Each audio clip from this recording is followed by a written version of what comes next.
to another episode of Dance Mama in Conversation. Today, I am totally thrilled to be here with Federico Bonelli, who is newly appointed as Artistic Director of Northern Ballet.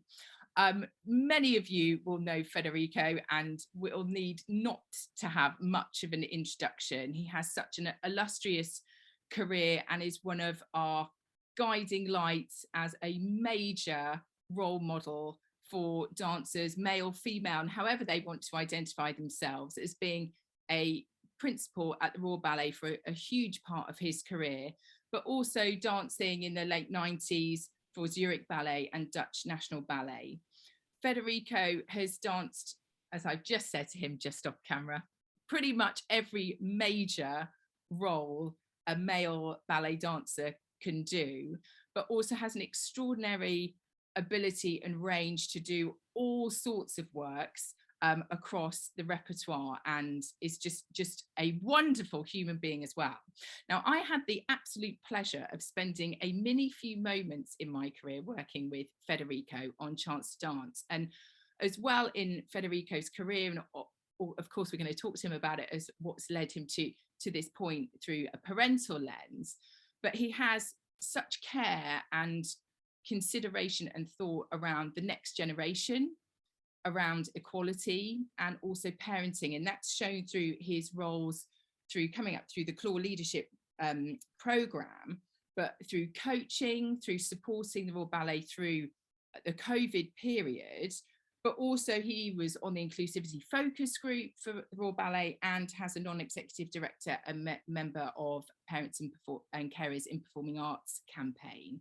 So Federico is an uber dance papa, and without further ado, I will welcome him on this special Father's Day episode 2022. Hi, Federico. Lucy, thank you so much. What an introduction. Thank you very much. I'm so happy to be here with Dance Mama and with all the network and all the people that you are reaching. So well done with what you're doing. It's really important, and I'm really happy to be here to have this conversation today. Oh, thank you, Federico. So we're going to kick off with just the kind of main contextual question of just give us a little overview of what your family setup and life context is at the moment. At the moment, it's a setup in transition. So as you said, I used to dance with the Royal Ballet, and so did my wife, Hikaru Kobayashi. I stopped literally 2 months ago dancing. Hikaru has stopped now, it must be 3 years, just over 3 years. Yeah. We also have a wonderful 7-year-old, our daughter Juna, whom, is a wonderful little girl, and we love her so much. And I say in transition because we were living in London, and actually now that I've taken up the directorship of Northern Ballet, which is based in Leeds, we are about to relocate to Leeds. So at the moment, I've already started as artistic director, and I do a lot of commuting at the moment. Right. So Hikaru, my wife, and my daughter Juna, they're still based in London, and they, as soon as the school year finishes in just a few weeks, that's when we will relocate the whole family to Leeds. So that's what I mean in transition. It's an exciting new job, an exciting new adventure for me with Northern Ballet. I've already joined the company. I think officially it's probably not even 2 months. I've had a wonderful time so far. People have been super welcoming. There is a lot to do. There is a lot for me to learn. So it's a very busy time. And at the same time, I spend a lot of time away from home and from my family. So it is a bit of a moment of transition at the moment. Yeah. Yes, that's our setup right now. Looking for it to be a bit more settled when we again all live in the same place. Yes, yeah. But I think what is wonderful is identifying it as that, and being really clear that moment of transition is happening for you at the moment. And already you've got so much experience being a father in a really busy, physically demanding, time demanding career, that kind of moving now and relocating to more an even more of a leadership role. And I think actually as a principal, you've already been a leader already, that leadership is there, but in a different form, or slightly different form, it is huge, isn't it? And I think it doesn't matter kind of what gender you are, if you're a working parent, all the considerations that you're having to make on behalf of your family, it's so intertwined. And I wonder particularly as well, I suppose what intrigues me in terms of you reducing the amount that you're doing physically at the moment and dancing, kind of whether you've been able to taper that in a way, because I think you must have a need or a desire physically to keep fulfilling some level of activity, because you've been used to doing so much your whole life. Yeah, of course. It's and at the moment it's a bit of a challenge. If I'm not careful, I end up sitting most of my day, sitting at the desk or in meetings.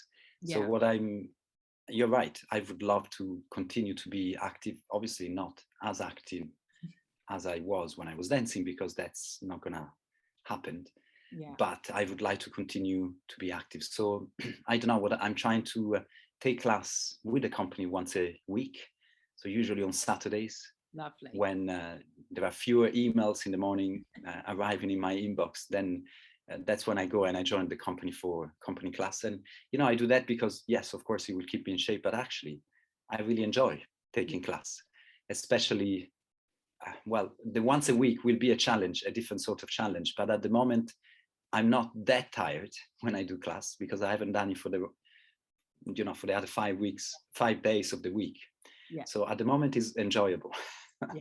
Let's see what happens when I'm a few months down the line, but I would like to continue to be active.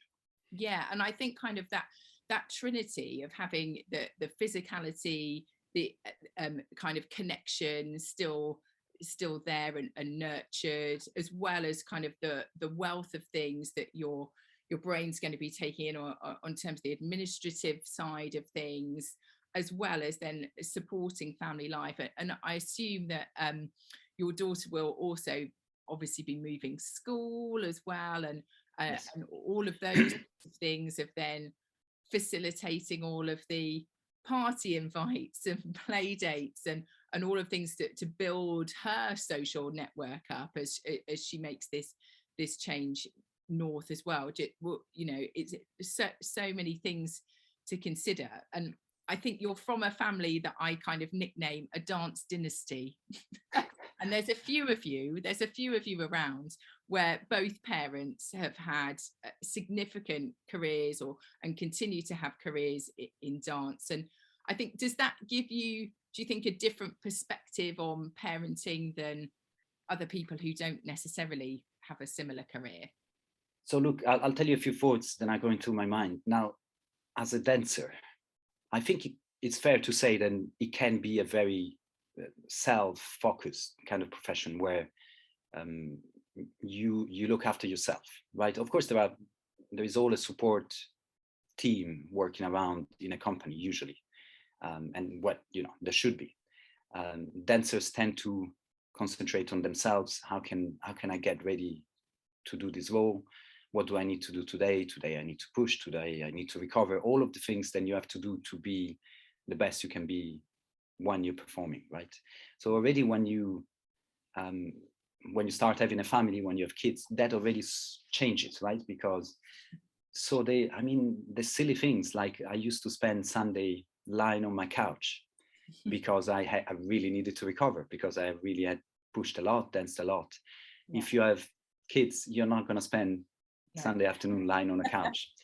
I used to wake up at 12 o'clock on a Sunday if I didn't have work.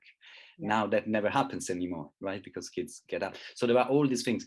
But these are all the practical things, and I suppose they're silly, but the main thing that I'm thinking is that the focus switches, right? It's not just about you and how best to do your job and how best to do what is your passion, because very often dancers is not just a job, it's also really what they love to do. That there is a change of pace in a sense, because you're also having to look out and for somebody else, which is, you know, in my case, my daughter, some people have more than one child. Yes. So there is already a change. You know what?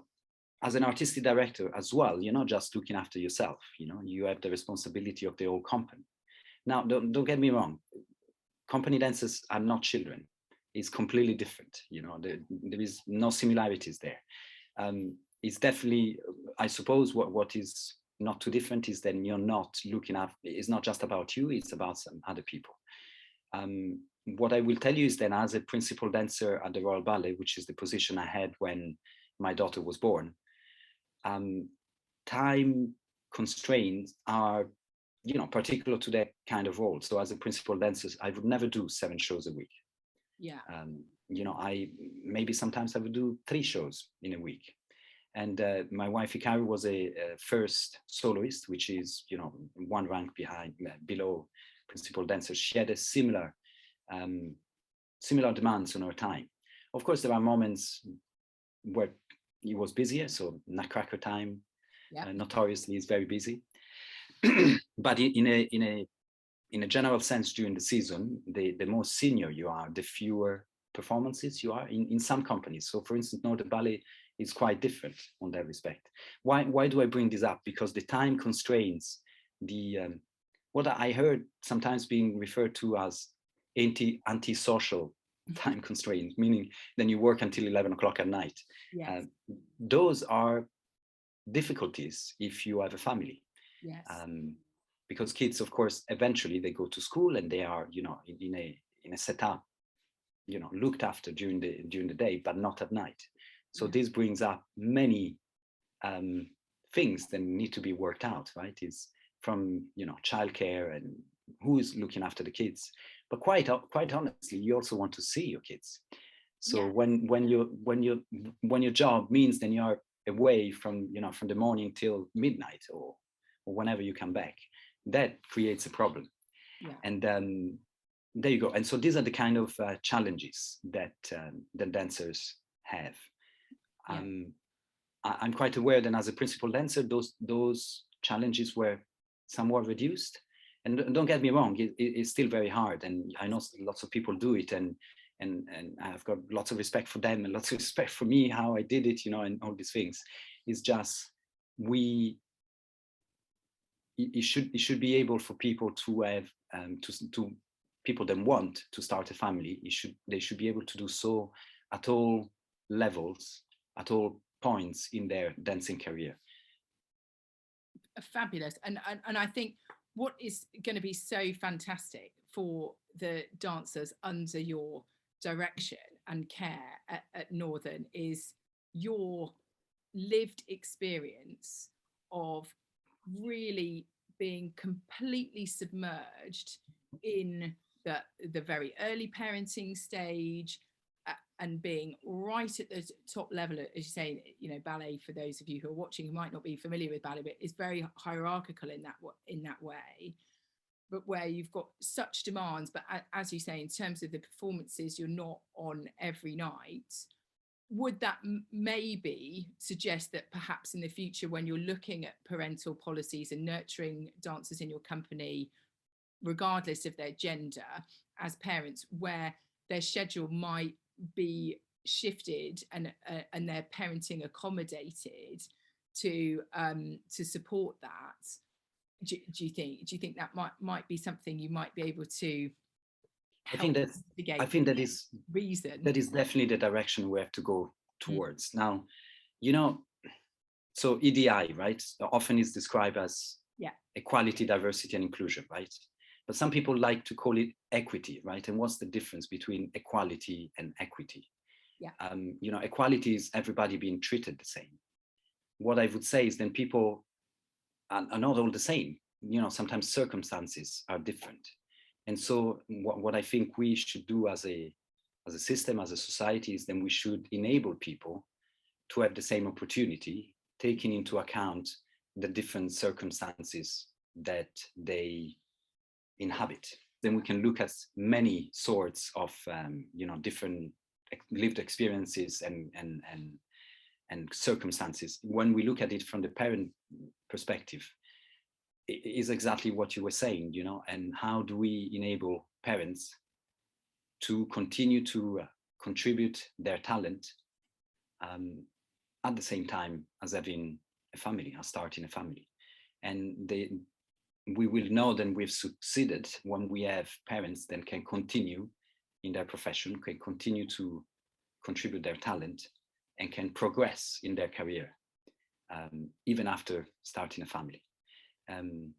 Otherwise, what we find is then people either don't start a family, or they leave the profession after they start a family, or they delay starting a family until the very last possible moment in their career, trying to maximize their career opportunities, and then only at the end start a family. Which is, you know, I suppose there are three things that do happen in the ballet world, in the dance world. So what I will tell you is that I see those as problems in the system. I don't have all the answers. So if your next question is, right, Federico, so what are we going to do? So I might have some ideas, but I don't have all the answers. And I think there are, it's about setting up a process where we, by trial and error, by learning from our peers, learning from other realities that have done these kind of things in the past, and they found that certain solutions to be helpful and others not to be. So it's basically pooling all of that trial and innovation to then adapt that knowledge to the particular reality of each dance company, of each ballet company. And a little bit of what I'm trying to describe, the way I see it, is what PIPA does, what Parents and Carers in Performing Arts does. This is pretty much what, you know, the system, how they try to do it. And so, yeah, I think that's the way forward. I think I would not ask you outright, because we know that there is just so many factors, like you say, to take into account, and everybody's experience is completely different from how their family setup is arranged, where they live, what other kind of larger social factors are in there, down to what kind of birth they might have had, if they biologically carried their children, or they might be adopting a child. There's all sorts of different scenarios, and it's so wonderful to hear you talk about acknowledging those differences, and then really talking about the equity aspect of it, and how all of those opportunities can be made available. And it's such a huge challenge. And I guess I've been in larger organizations, right down to, you know, freelancing for myself, or small or mid-scale. And again, we have such a myriad of different types of work in the industry as a whole, let alone then zooming out to the arts itself. It's quite difficult, isn't it, there's no prescription that's going to serve everybody. It has to be really bespoke and reflexive.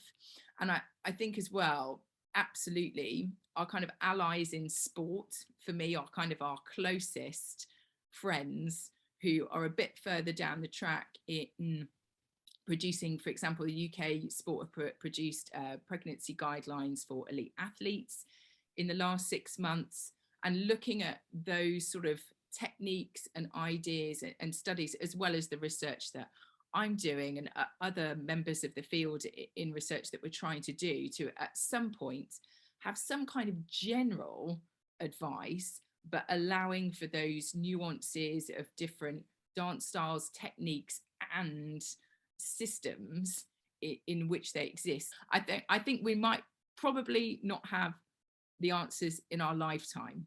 We'll have some ideas and notions that we'll be testing out, but I think the biggest thing for our generation is the awareness that I agree, because you can't find a way forward if you're not aware that there is a problem. So that's the first step.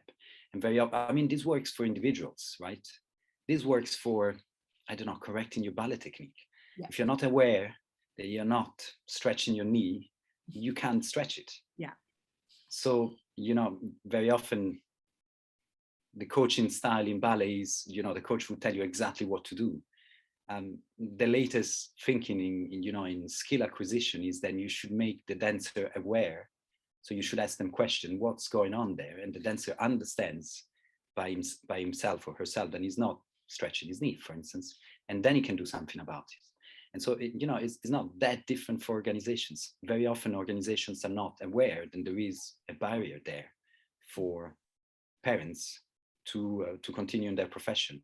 Parents, and very often specifically women, not always, but more often than not. And so all of the work that you're doing and then other organizations are doing, at the very least, is very useful because it makes organizations aware that there is something that we need to look at. And then the solutions will be bespoke and individual to each organization. Absolutely. I think one thing as well that is that awareness is a huge battle, absolutely, in itself. And there's also sometimes aesthetically, artistically, a viewpoint of not acknowledging a pregnant or a postnatal form. It doesn't even necessarily enter a choreographer's mind that might be a situation for someone. But I think more often now we are seeing more pregnant dancers being supported in their roles across lots of different parts of the dance and performing arts sector.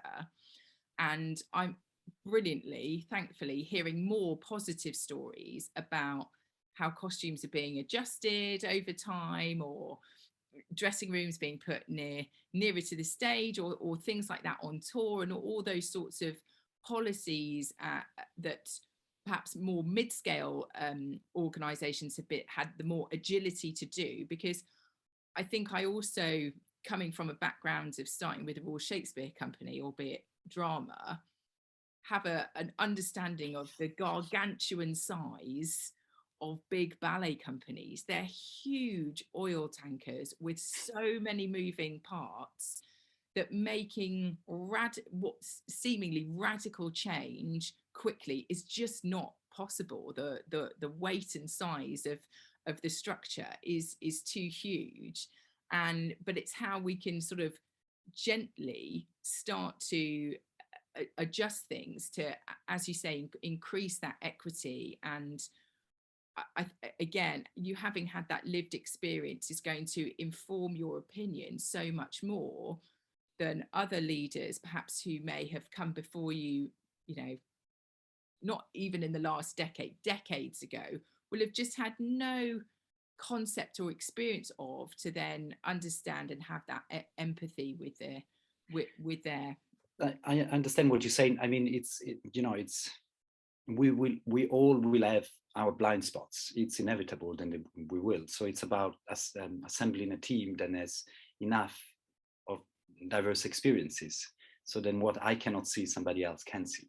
Nobody is complete on that respect. So it's really about having that diversity of perspectives.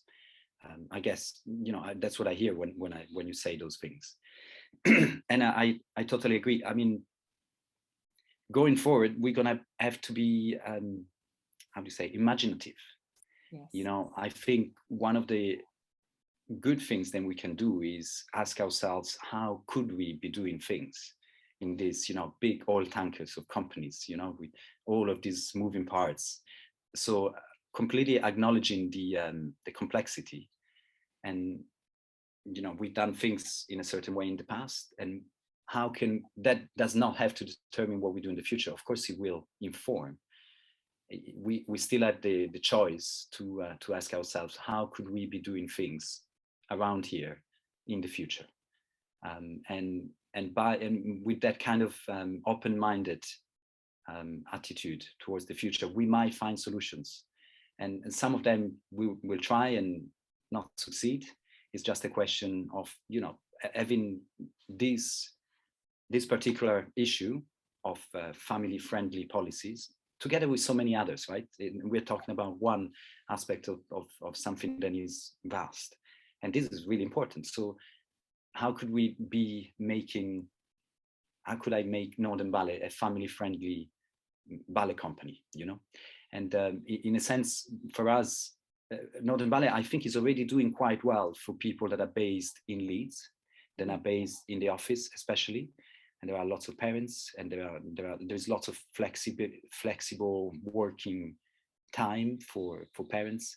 What we need to improve on is the touring part of the company, and that of course includes the dancers, but not only the dancers. You know, there is all the technicians, the Sinfonia, and you know, the staff, and everybody then is on the road for, I don't know, 6-7 weeks on a row.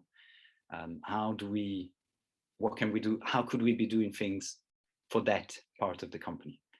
And I think a lot of people will also know, who may be watching and not be from a dance background, will know Northern Ballet from all of the incredible collaborations that it's done with CBeebies and bringing dance and ballet to young people. Certainly I've watched those live and watched them on the TV with my own children. And that in itself is a huge statement of how the company feels about dance, family, and having really high quality, positive experiences with ballet and dance from a very early age, but also the academy as well. And again, I've had the privilege of collaborating with the company on that side of things when I was back working for the Cat at the Place. And I think actually at that time when I first began, my kind of compadre, I suppose, at Northern had just returned from maternity leave herself. So kind of that inclusivity around parents has always felt like quite a priority anyway. I can totally agree. You know, coming in, you know, knowing before I joined Northern Ballet, I knew the company as a performing company, right? I didn't know the people in Leeds at Quarry Hill, at the studios. I can totally see what you're saying. It is something that is well, not, I was going to say understood. It is something that people care about. It's just that we need to switch, we need to push it through all areas of the organization. So there is some excellent work already being done. Is the harder bit to crack, you know, the performing part and the performing side of the organization, the touring side of the organization. That's when often we have the more traditional model of operating model, and rightly so, because it's not going to be an easy thing to affect, and yet this is what we have to do, I think. Yeah, and I think also it's not kind of completely taken away from, there are certain parameters, certain things, discipline, all of those things that need to happen in order to stage a production. There are just some realities that you just can't necessarily get around, but there are probably, as you say, that what will be coming is that kind of innovation of maybe different approaches to those realities that can make it a little bit fairer. And I'm just so excited to see you in this role. By itself is a huge statement for all of those young dancers who are coming up through the ranks or getting involved in dance, right through to the older adults that Northern work with, that it is completely possible to be a parent and be in this career. But what it takes is, you know, the care, the dedication, and the organization and support to make that happen, and how your experience is really going to influence those support networks for other people to enable them to do the same. What I will tell you, I thank you so much for saying that. I'm grateful for you saying that, and I agree with what you're saying. What I would point out is that what allowed me and my family to make it work, to have both me and Ikaru have a career as dancers while having our daughter, is also our specific circumstances. So for instance, my parents had just retired when my daughter was born, and they spent a good part of 2 years, the first 2 years of my daughter's life, in London. You know, my parents live in Italy. Yeah. So between them and Ikaru's mom, who was in a similar situation where she was retired, they really looked after our daughter for the first 2 years before any but this is how I know there are other childcare solutions, but after 2 years, she started going to nursery, and things changed somewhat. So I'm just saying that we were able to do it because we had this strong family support, which already for people that we emigrated. I mean, we came to this country. We weren't born here. So, and our parents could do that, which is not always going to be the case. Yeah. Some people might have family support to the level than we did. Some people won't. The other thing, we were both doing quite well in our careers. We were senior dancers at the Royal Ballet. We had a certain life standard, and we enabled us to support these kind of things. So all I'm saying is that when you think about, so the less support people have from family, the less financial stability people have. So I'm thinking of freelancers and and people that haven't made it to to be a principal of the Royal Ballet, or all of these things impact on their ability to have a family. So when you say then when you talk about me as a role model, if I can do any good by being a role model, I would love that. I'm also quite aware of my privileges that enabled me to make it work. Yeah. And so what I would say is that all of the in a sense, all of parenthood is almost a subsection of all protected characteristic. If you are from a different ethnic background, if you are disabled, or if you are, all of these protected characteristics, and then you want to be a parent, this is going to be even more of a barrier. So because so many of us in the ballet profession, we care about having a diversity of people working in our industry, reaching a diversity of audiences. So parenthood is one of the things that we should look at. Am I making any sense, please? Absolutely. And I perfect sense. And I'm constantly sort of say this as well, or I find myself saying it a lot, in that there's something around being a parent, because the assumption is usually there's been a choice, which again, I think is not necessarily a good assumption to make, because it's not always necessarily true, that it kind of gets sort of knocked down to a secondary level.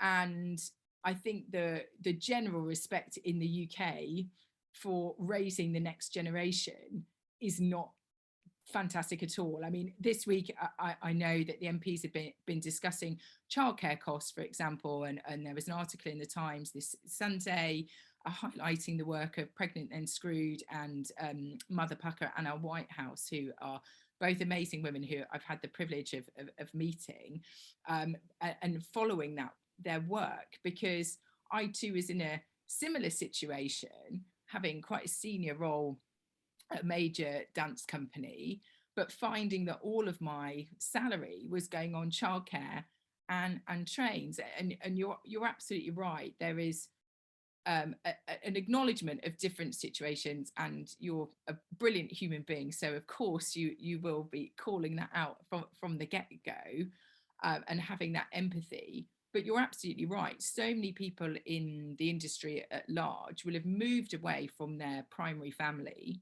meaning that they'll settle where the work is, or probably where they've trained, and then they just don't have that support around them. Or in my case, unfortunately, one set of in-laws passed away a long time ago, and then my parents are 2 or 3 hours away, and over the last few years their health situation has changed, so they're not able to help out as much. And it absolutely does have an impact, kind of absolutely financially, and asking for help, not always good for me as a dancer. I always want to do it myself. So there are all of those things going on, but absolutely that again, but it's having that acknowledgement that there are huge barriers, and particularly for the freelance community, where work generally, even before we've got to the pandemic, is precarious. Yes. There's a huge amount of vulnerability, inconsistency, uncertainty. And when you've got other dance dynasty families where both parents are freelance, like, again, I find it mind-blowing how that all can work and operate. And often what I'm hearing through doing these conversations is it's usually then making very difficult decisions that are usually impacting the speed and pace, you know, as you've said, of your career. And that you know, is really, really tough. I think there should be an acknowledgement, and being a parent, okay, I would like to say, so it is a choice. I understand, and can I also say that I respect whatever people choose. So some people will choose to have a family, some people will choose not to have a family, and I think all of these choices and everything in between, I suppose, has to be 100% respected. What I would say is then when people do choose to have a family, then is not a choice as, I don't know, I choose to buy an expensive car, and then therefore I have to pay for the maintenance of that car. You know, that is a lifestyle choice. Yeah. And then, so, you know, if I choose it, then I have to deal with that. It's totally different, right? I think it should be in a totally different category. So when people choose to have a family, I think that shouldn't count against their career progression. And we should be able to, and that, you know, there are myriad of other things. Of course, people need to work hard. We touched on, you know, on the physical challenges of returning to dance, you know, and to performing. And absolutely, companies have to provide the support for dancers to return to a physical standard that they can perform, and all the adaptation that you were mentioning, you know, from different sort of training, from altering the costumes and all these things. Those are all absolutely right. Of course, we need to go back to a standard that we strive for. And this is totally possible, by the way. It is incredible. Absolutely. It is incredible and so admirable what women do to go back to the stage. And a lot of kudos to every mother that has been back. And you know, there are lots of examples. And it is also possible. It needs to be supported, and it's absolutely possible. And now I'm losing my train of thought. But basically, we need to enable people that do take that choice to continue in their career. So one of the things that I would love some research on, actually, is, in my experience, I do not know any female ballet dancer that has had a child and has after that gone on to progress in her career. So I personally don't know. Maybe I know one person in Germany that has had a child and then, you know, been promoted and progressed in her career. Yeah. So I think, in a sense, this is numbers, right? This is dry data. I think it says something about what people perceive as their options, and what because we also, you know, I've worked with a number of artistic directors in my career, and a number of them are wonderful human beings, and that completely support people's choice of family, and that is essential. Is not enough. Is not enough because there is a general perception in the ballet world, or there is a fear of being perceived as, once you start a family, that is not your the career is not your priority anymore. And that is probably reinforced by this thing. Do you know any dancer that has been promoted after starting a family? Because, you know, people sometimes, maybe not in a conscious way, but they do the maths, you know. Yeah. They see people around them, and they get the lay of the land, and they internalize that kind of thing. So, you know, I don't know how many years in the future, you know, it's not going to happen tomorrow. It's not going to happen in the next 2 or 3 years, but in the near future, I would love the ballet and dance world to move to a situation where we have the support system in place for people to decide to start a family and to be able to continue to progress in their career while being at the top of their profession, right? Yeah. And so, but again, it's not about equality, it's about equity. Yeah. So people will need to be treated slightly different, because we take we acknowledge that the situation is slightly different. And it's not about working less or putting less effort in, because I mean, you and I know that is not the case. Actually, it's the opposite, right? And so, and that's where the equity of of opportunity is important. Yeah, I mean, wow, like I've got a few things I have to be careful because there's so many, my brain do going off. There's so many different things that are coming to mind. But firstly, just to kind of acknowledge the Royal Ballet's track record of supporting mothers in the company is exemplary, amazing. And again, acknowledging the huge amount of resource it has comparatively to the rest of the sector. But being a beacon for, fantastic practice and having all that support. In my research, what I'm hoping to do is look very specifically at the physiology postnatally and how we can track that, but also how we can support people to come back more safely, effectively, not necessarily quicker, but stronger. And also, as you say, in terms of their internalization, know that it's possible for them and that career progression is also possible. And there's been some great studies again recently in elite sports with a Paralympian and Olympian mother and tracking them, which has been great to look at. But also as well, how we can then transfer some of these practices or methods or recipe for success over to those who might be on a more inconsistent income structure, and how we can again increase that equity for them. Because my biggest fear over the whole pandemic was, as things were sort of grinding to a halt, it wasn't just the existing structures that I was worried about. I was like, if there's people that stop making, then we're in real trouble, that they'll lose faith, they'll lose that desire, that will, because it will just be so beaten down. And it's been brilliant to see that actually we've been able to help play a part in keeping people going morale wise, but also physically and creatively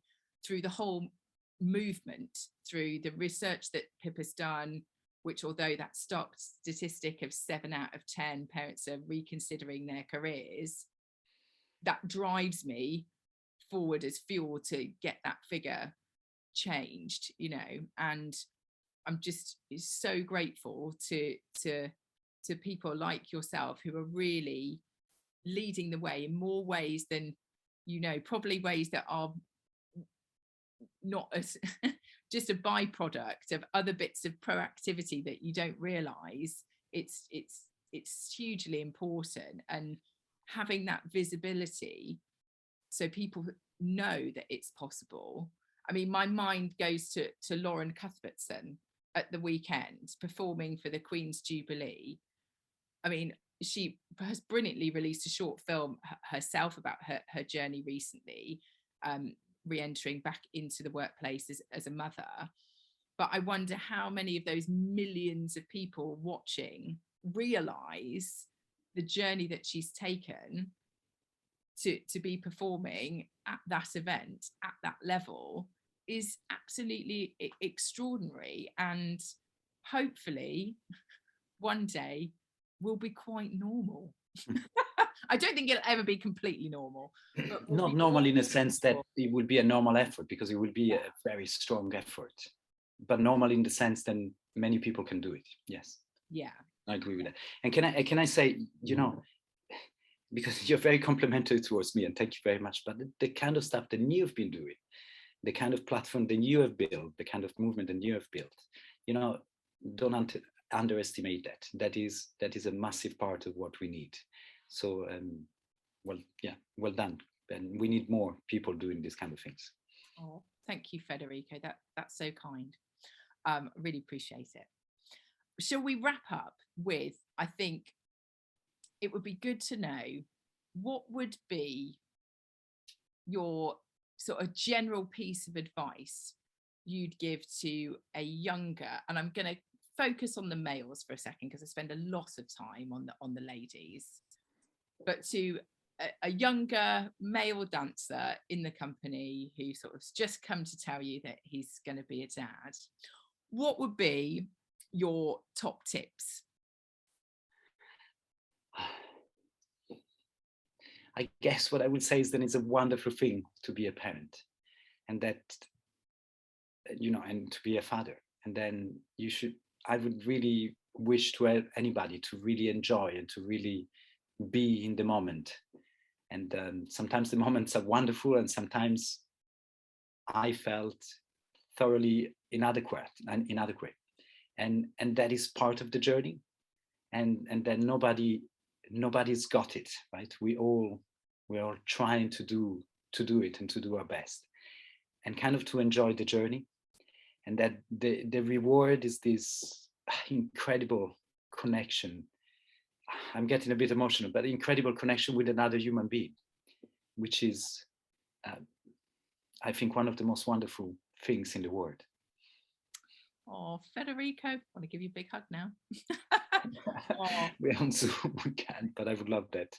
Oh, just wonderful. Thank you so much, Federico, for sharing your experience, your insights, your vision of the future, and how we can start to approach that. And I just am so ecstatic you're in this role. It's amazing, and for what it means for everybody involved, not just from those of us championing the parenting cause. I'm really excited to see the performances that are coming up this year. I mean, we've got Great Gatsby is on tour at the moment.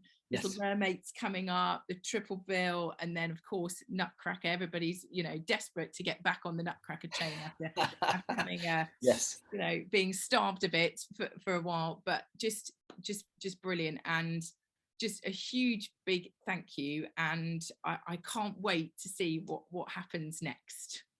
Lucy, thank you very much. It's been a pleasure talking to you. It was long overdue, and onwards.